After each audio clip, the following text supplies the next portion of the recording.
পূর্বস্থলী হাসপাতালে কর্তব্যরত মহিলা চিকিৎসকের সাথে দুর্ব্যবহার, তাকে হুমকি, ঘটনায় গ্রেফতার এক ধৃত ওই ব্যক্তিকে রবিবার কালনা মহকুমা আদালতে তোলা হয়। এরপরই বিচারক ওই ব্যক্তিকে 27 তারিখ ফের কালনা আদালতে সিডি সমেত হাজির করার নির্দেশ দিয়েছে। জানা গিয়েছে, ধৃত ওই ব্যক্তির নাম নারায়ণ দাস, বাড়ি পূর্বস্থলী থানা এলাকায়। সম্পত্তি নিয়ে পারিবারিক বিবাদের জেরে মারধরের একটি ঘটনায় স্ত্রীকে সাথে নিয়ে পূর্বস্থলী হাসপাতালে ইনজুরি রিপোর্ট আনতে গিয়ে মিথ্যা করে বেশি ইনজুরি লিখে দেওয়ার জন্য মহিলা চিকিৎসককে চাপ দিতে থাকে ওই ব্যক্তি। কর্তব্যরত মহিলা চিকিৎসক তার লিখে না দিতে চাওয়ায় মহিলা চিকিৎসকের সাথে দুর্ব্যবহার এবং তাকে হুমকি দেওয়ার অভিযোগ ওঠে।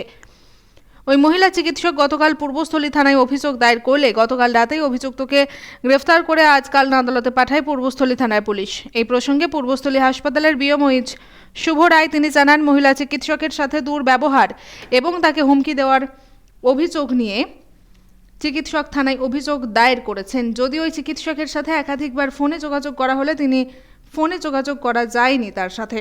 অন্যদিকে অভিযুক্ত ওই ব্যক্তি কালনা কোর্টে পুরো ঘটনা অস্বীকার করেছেন। পূর্বস্থলী থানায় আমি যতদূর জানতে পেরেছি সেটা হলো শুক্রবার দিন একজন লোক এসেছিলেন তার মানে অভিযোগ বা ইনজুরি রিপোর্ট লেখানোর জন্য।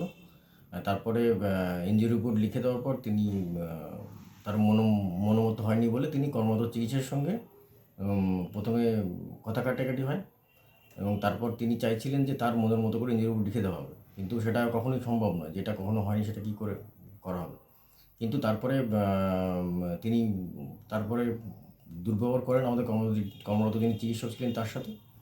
তারপরে তিনি পরদিন থানায় লিখিত অভিযোগ জানান, এটুকু পর্যন্ত আমি জানি। মানে গতকাল অভিযোগ হয়েছে থানায়? হ্যাঁ, অভিযোগটা গতকালই করা। উনি পরশুদিন ডিউটিতে ছিলেন? হ্যাঁ, দুদিন ডিউটি ছিল। মানে কিসের চিকিৎসক উনি? উনি জেনারেল ফিজিশিয়ান। হচ্ছে গিয়ে তুমি একজন চিকিৎসককে হেনস্থা করেছো? আর তদন্ত করতে বলেন।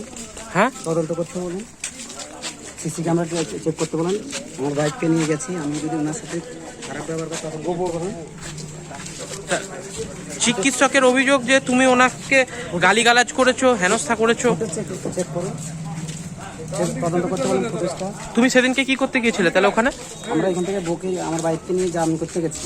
হ্যাঁ, গিয়ে আমার বাবা মা আমার বউকে মেরেছিল, আমার বোনরা, ওর জন্য অভিযোগ করতে গেছে, একটা ইঞ্জুরি রিপোর্ট আনতে গেলাম। হ্যাঁ, দিয়ে এই নিয়ে উনি আমাকে ইঞ্জুরি রিপোর্ট দেবে না, আমার বাইককে বলতে হবে না। হ্যাঁ, এই নিয়ে উনি আমাকে একটা উকিল ফোন করেছে, বলছে ফোনটা দিচ্ছে। হ্যাঁ, ফোনটা দিলাম, এই ফোনটা নিয়ে উনি কথা বলবে না, এইটুকু ঘটনা হয়েছে, আর কিছু হয়নি। একটা নর্মাল ইঞ্জুরি রিপোর্ট লিখে দিয়েছিল, উকিল বলছে নেবে না ওটা। আমি তুমি নাকি ওনাকে হুমকি দিয়েছো শ্লীলতাহানি করার? দেখে নেবো, আমি নাকি ডাস্টবিনে ফেলে দেবো, ইঞ্জুরি রিপোর্টটা ছিঁড়ে ফেলে দিয়েছি। এই নিয়ে আমাকে আমি বলছি ম্যাডাম আমি পাল্টে আসবো, বলছে ঠিক আছে। উকিল আমাকে বললেন নেবে না ওটা, এইটুকু ঘটনা হয়েছে। ফুটেজ চেক করে তাহলে যদি আমার অন্যায় থাকে আমার শাস্তি দেয়।